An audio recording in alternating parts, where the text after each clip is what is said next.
Hey, salut à tous et bienvenue dans cette nouvelle vidéo. Aujourd'hui, on va s'attaquer à la création de notre ennemi. C'est parti. Je me rends sur Fab et je vais ajouter ceci à mon projet.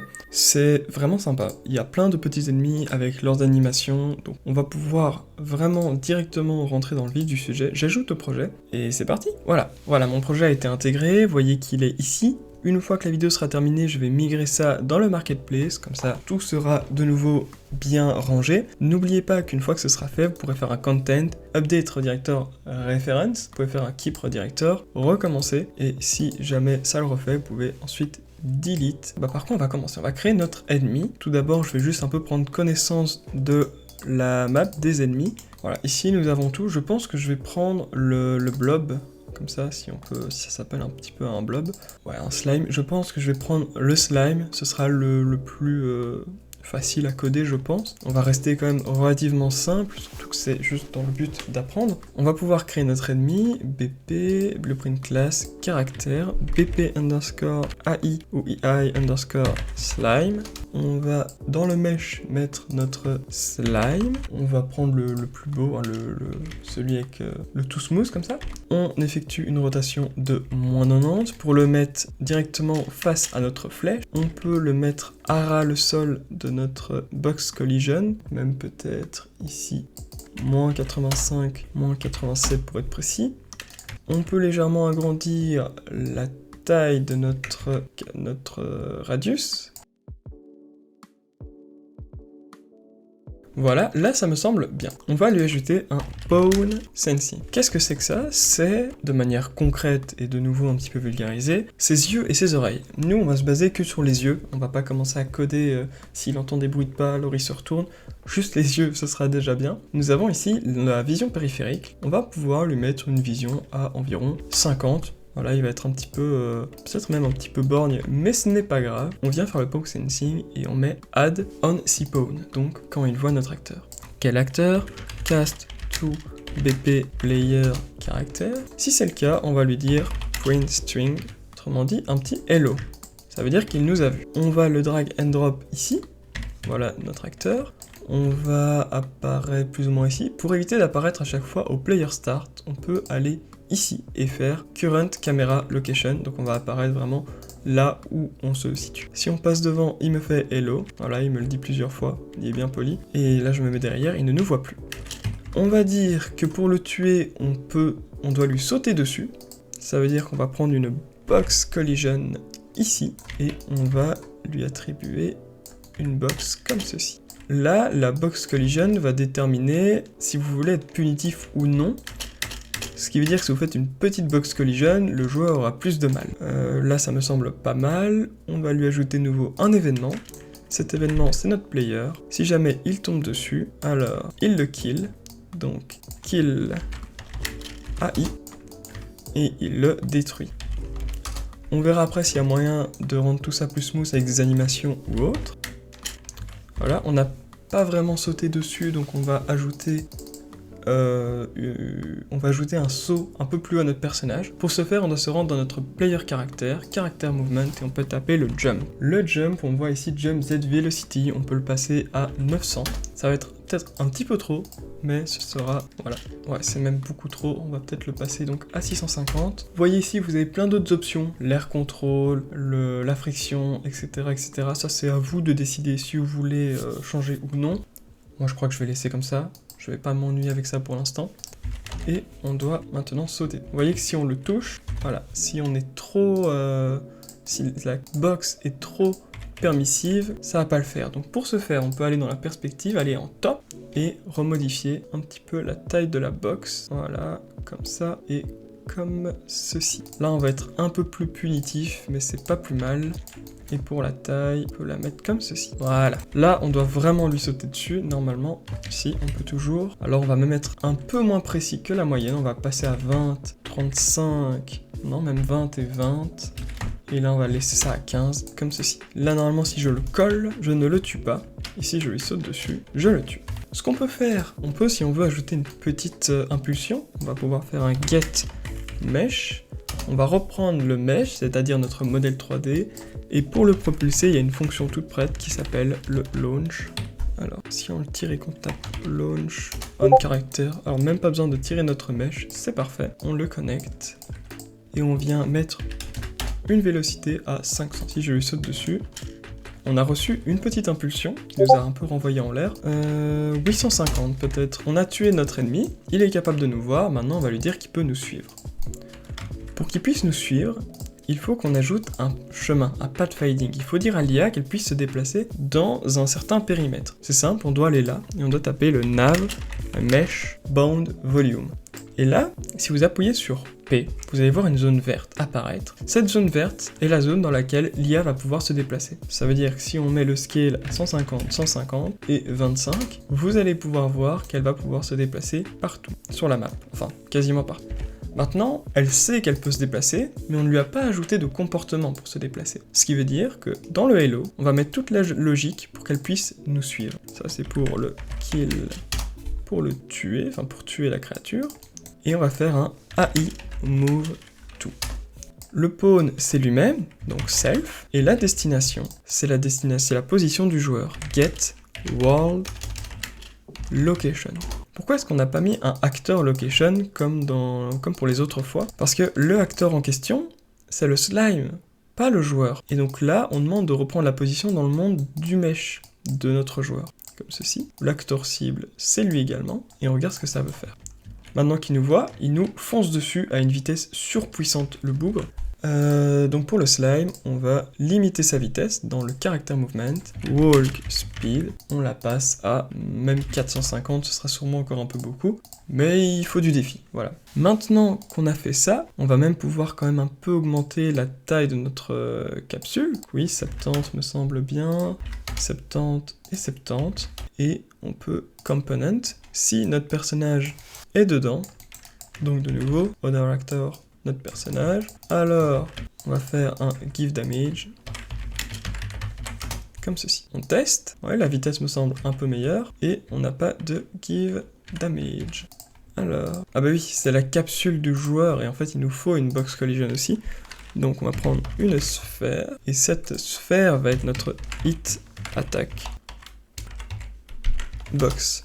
C'est vrai que je n'y ai pas pensé. On l'attache toujours à notre personnage, et là, ça va être le rayon d'attaque de notre personnage. Donc autrement dit, une box de 75 plus ou moins. À s'assurer, donc on va légèrement la baisser pour être sûr qu'elle n'entre pas en collision avec l'autre, sinon on va se faire tuer en sautant dessus. Voilà, et ça, c'est le code pour nous infliger des dégâts. Je ne pense pas que je vais faire une barre de vie, donc actuellement, je vais juste dire si on touche, on active la ragdoll et on respawn. Voilà, give damage, etc. À chaque fois qu'il nous voit, il nous poursuit. On voit qu'il flotte légèrement, donc on va pouvoir l'abaisser. Voilà, comme ceci. Et du coup, il nous a touché. On active le Event Ragdoll. Qu'est-ce qu'il faisait? Il désactive juste nos inputs. Ça veut dire qu'on doit prendre notre event respawn juste après. À la limite, si on fait délai de 5 secondes, même peut-être 2, event respawn, comme ceci, ça devrait faire l'affaire. Notre ragdoll, il nous a donné des damages, on check. Ok, boum, j'ai activé la ragdoll, je peux plus bouger, 1 seconde, 2 secondes, et j'ai respawn. Ça c'est parfait, on peut le tuer, il peut nous courser, maintenant on va ajouter peut-être les animations pour rendre un peu plus beau. C'est un slime, donc monster, on check les animations PBR, je suppose, du slime, exactement. Voyons voir, on a l'animation de mort. Donc, on va pouvoir créer un montage. Non, on va commencer d'abord par les déplacements. Il nous faut l'animation d'idle, de walk et de course. On va créer une animation blend space sur base du slime. C'est celui-là. Blend space, slime, walk, jog, comme ceci. On tape notre walk. Alors, on doit juste mettre dans le horizontal axis et vertical axis. L'horizontal, c'est le speed. Je vais aller très vite dessus parce qu'on a déjà fait une vidéo à ce sujet, donc je ne vais pas non plus repasser des heures dessus. Ceci, on n'en a pas besoin, on peut le passer à 1 et on ferme. Le walk, on le tape ici, on maintient CTRL, tape CTRL. Là, il va se déplacer.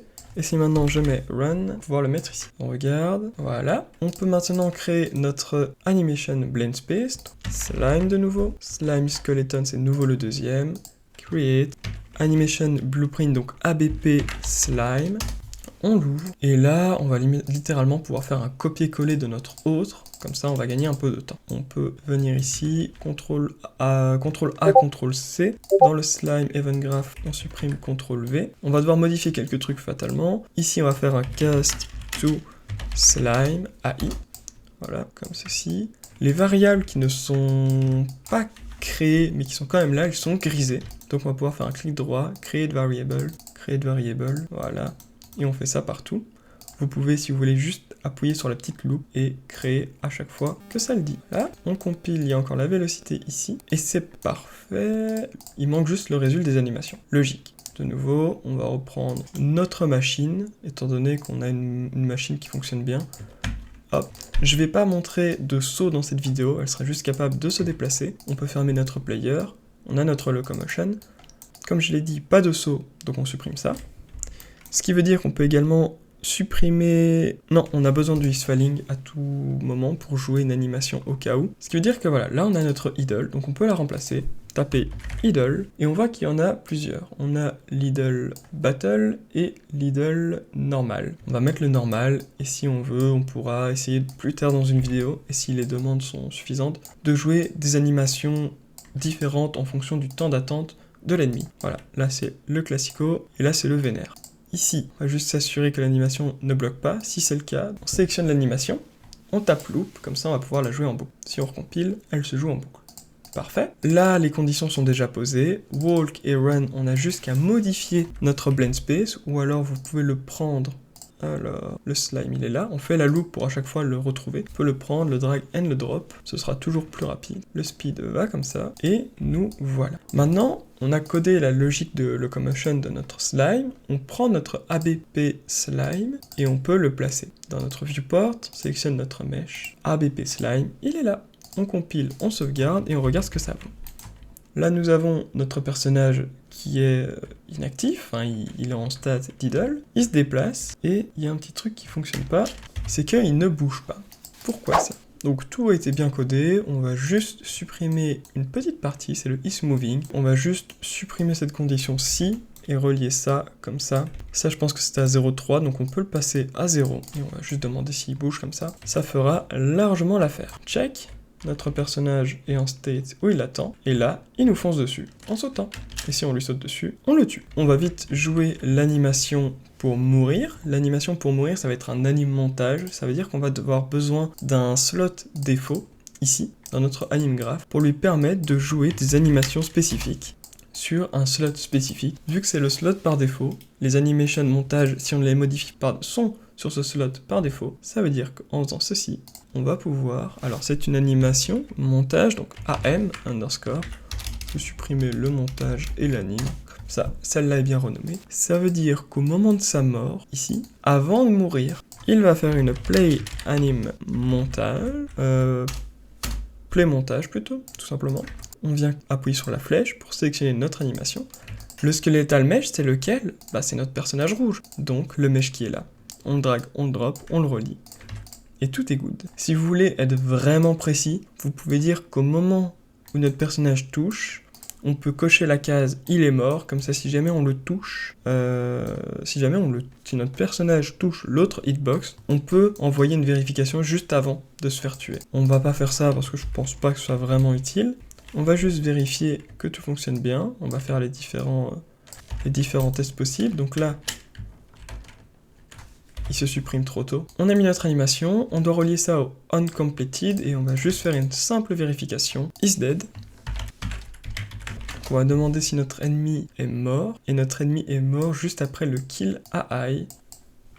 Ce qui va nous permettre d'éviter des petits moments un peu frustrants au moment où on le touche, qu'il a une animation de mort qui est quand même capable de nous tuer. Is dead. Oui, par défaut, ça ne doit pas être coché, fatalement. Et juste avant le give damage, plutôt juste avant, on va lui demander si notre ennemi est mort. Comme ça, s'il est mort et qu'il joue son animation de mort, il ne pourra pas nous infliger des dégâts. Si il est mort et que c'est vrai, il se passe rien. Si il n'est pas mort, alors il peut nous infliger des dégâts. On va le dupliquer plusieurs fois pour vérifier que tout fonctionne bien. Alors, lançons l'animation.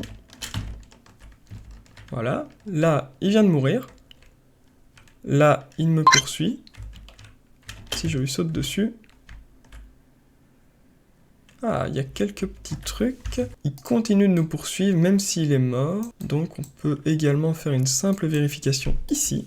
Hello, ça on peut le supprimer. Vous pouvez maintenir Shift et Delete. Comme ça, s'il est mort et que c'est vrai, il nous poursuit plus et il meurt pour de bon. L'animation de mort et le launch caractère, on va le faire qu'une seule fois, vu qu'il meurt qu'une seule fois. C'est-à-dire qu'on va pouvoir mettre un do once ici. Comme ça, il va le jouer qu'une seule fois, et il pourra jamais reset cette animation. Ils me poursuivent tous ensemble, si je leur saute dessus, 1, 2... Vous voyez que j'ai beau avoir rebondi plusieurs fois sur sa tête, l'animation ne s'est jouée qu'une fois.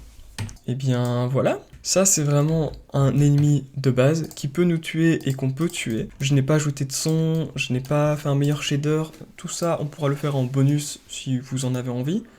Mais je vous laisse vous-même maintenant améliorer tout ça. Voilà les gars, c'est tout pour cette vidéo, j'espère que ça vous a plu, que vous avez appris des choses. Moi je vous donne rendez-vous dans une prochaine vidéo. À la prochaine, ciao tout le monde!